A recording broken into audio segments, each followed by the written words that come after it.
देश के सभी किसान साथियों को विकल्प प्रचार की नमस्कार।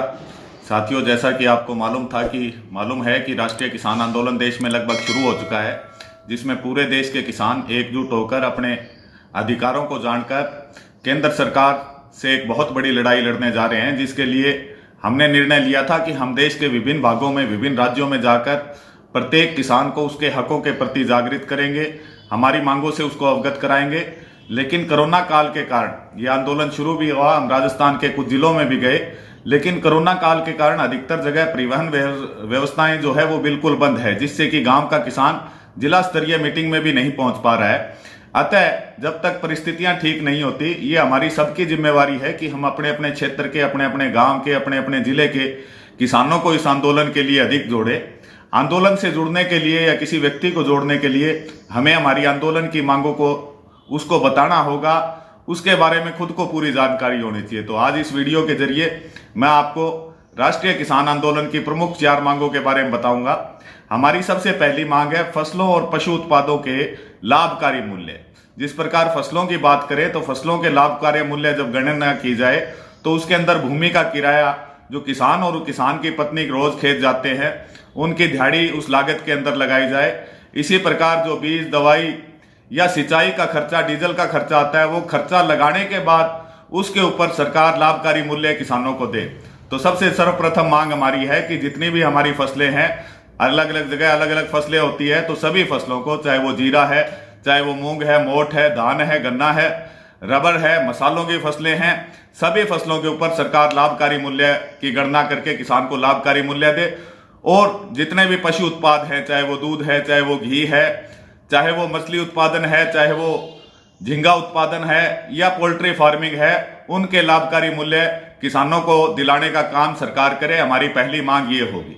लेकिन समय के साथ साथ दूसरी मांग पर आप ध्यान दें कि किसान को यदि लाभकारी मूल्य मिल भी जाता है, आज के दिन भारत के किसानों की पास जमीन बहुत कम रह गई है। लगभग एवरेज निकालें तो 1.5 एकड़ जमीन है। तो यदि 1 एकड़ के किसान को यदि सरकार ने 4,000 रुपये गेहूं का मूल्य, लाभकारी मूल्य भी दे दिया, तो भी वो साल में 20,000 से 30,000 रुपए से ज्यादा नहीं कमा सकता। अतः आज के दिन हमारी दूसरी मांग है कि किसान को सुनिश्चित आय दी जाए। किसान सुनिश्चित आय का किस प्रकार जरूरत है किसान को?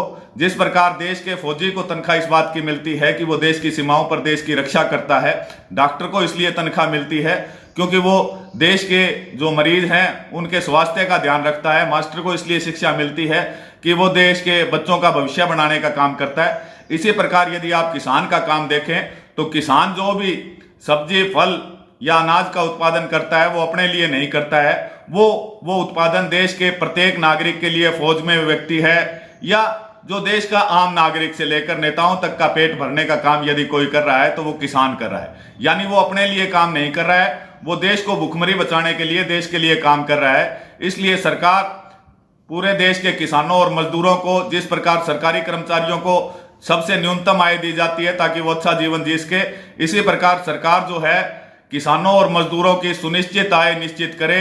वो सुनिश्चित आय आज के हालात और महंगाई दर के हिसाब से सरकार सुनिश्चित करे। उसके बाद किसान और मजदूर से जो भी खेती में काम कराना चाहे, किसान और मजदूर वो काम करने को तैयार है। तीसरी जो मांग है, बहुत सारे लोग उसे कर्जा माफी का नाम देते हैं, लेकिन हम उसे कर्जा माफी नहीं कहेंगे। तीसरी मांग है कर्जा मुक्ति। कर्जा मुक्ति, माफी उस बात की मांगी जाती है जब आपने कोई पाप किया हो, तो हम माफी शब्द का इस्तेमाल नहीं कर रहे हैं, कर्जा मुक्ति का। क्योंकि 1970 के बाद महंगाई दर के हिसाब से जहां तनख्वाह जो सरकारी कर्मचारियों को मिलती थी, अन्य वस्तुएं महंगाई दर के हिसाब से उनकी कीमतें बढ़ती गई, वहां किसान के अनाज और दूसरी चीजों की कीमतें बढ़ी नहीं, बल्कि उसके जो लागत बढ़ाने वाली चीजें थी, चाहे डीजल, यूरिया, दवाइयां या ट्रैक्टर के या मशीनरी उत्पाद हैं, उनकी लागत तो लगातार बढ़ती गई, लेकिन उस हिसाब से किसान के उत्पादों के मूल्य नहीं बढ़े। इसके कारण किसान लगातार कर्जे में जाता रहा। तो इस करके यदि सरकार 1970 के हिसाब से यदि भाव तय करे, आपको जानकर आश्चर्य होगा, 1970 की महंगाई दर के हिसाब से यदि आज गेहूं का मूल्य निर्धारित किया जाए तो गेहूं का मूल्य लगभग 27,000 रुपए प्रति क्विंटल होता है। इसी प्रकार सभी फसलों के साथ है। तो हम बात कर रहे हैं, यदि उसे भी छोड़ दें कि सरकार यदि 2005 में स्वामीनाथन आयोग की रिपोर्ट आती है उसे भी लागू कर देती, जो हमें स्वामीनाथन रिपोर्ट के हिसाब से भाव मिलने चाहिए थे और जो पिछले 15 सालों में भाव मिले, यदि उन दोनों का अंतर निकाल लें तो हम सरकार की तरफ 45 लाख करोड़ रुपया मांगते हैं, जबकि पूरे देश के किसानों के ऊपर लगभग 12 लाख करोड़ रुपए का कर्जा है, जिसमें से भी 3.5 लाख से 4 लाख करोड़ तक का कर्जा है वो बड़ी कंपनियों का कर्जा है, जिन्होंने किसानों के नाम पर उर्वरक कंपनियां, ट्रैक्टर कंपनियां या खाद कंपनियां बना रखी है। हम उस कर्जे की बात नहीं करते। जो बचा हुआ किसानों के ऊपर 8 लाख करोड़ का कर्जा है, पूरे देश में वो कर्जा किसानों को मुक्त किया जाए, क्योंकि अब भी जिस प्रकार अगर 1970 का आप हिसाब लगाएंगे महंगाई दर के हिसाब से, तो शायद देश का बजट भी उसे पूरा नहीं कर पाए। मैं सिर्फ स्वामीनाथन रिपोर्ट की बात कर रहा हूं। यदि उसके हिसाब से भी हमें भाव मिले होते तो आज सरकार की तरफ हमारा 45 लाख करोड़ रुपया बकाया निकलता है। तो तीसरी मांग है हमारी, किसान को पूरी तरह से कर्जा मुक्त किया जाए। चौथी मांग, जिसमें सारी मांगे शामिल हो जाती है, कि देश की जितने भी प्राकृतिक संसाधन है, जल जंगल और जमीन, उस पर किसान और ग्राम सभा का अधिकार हो। जिस प्रकार बिहार, छत्तीसगढ़, झारखंड में जितनी भी खदानें हैं, उन खदानों को सरकार जो है कंपनियों को लीज पर दे देती है, जबकि वास्तव में वो जमीन हमारे बाप दादाओं के नाम थी। तो ऐसा करके सरकार जो है किसानों को ही वो जमीन खदान लीज पर दे, जल का और जंगल का अधिकार किसान के पास हो, जो टैक्स चाहिए वो किसान देने को तैयार है। तो ये हमारी 4 मुख्य मांगे हैं। इन्हें आप गांव गांव जाकर, आज आपकी जिम्मेवारी बनती है इस आपातकाल में, आप गांव में रह रहे हैं तो अपने गांव के किसान साथियों को अधिक से अधिक राष्ट्रीय किसान आंदोलन के साथ जुड़िए, अपने पड़ोस के गांवों में जोड़िए, अपने जिले में जोड़िए। जैसे ही हालात सामान्य होंगे हम आपके बीच में होंगे।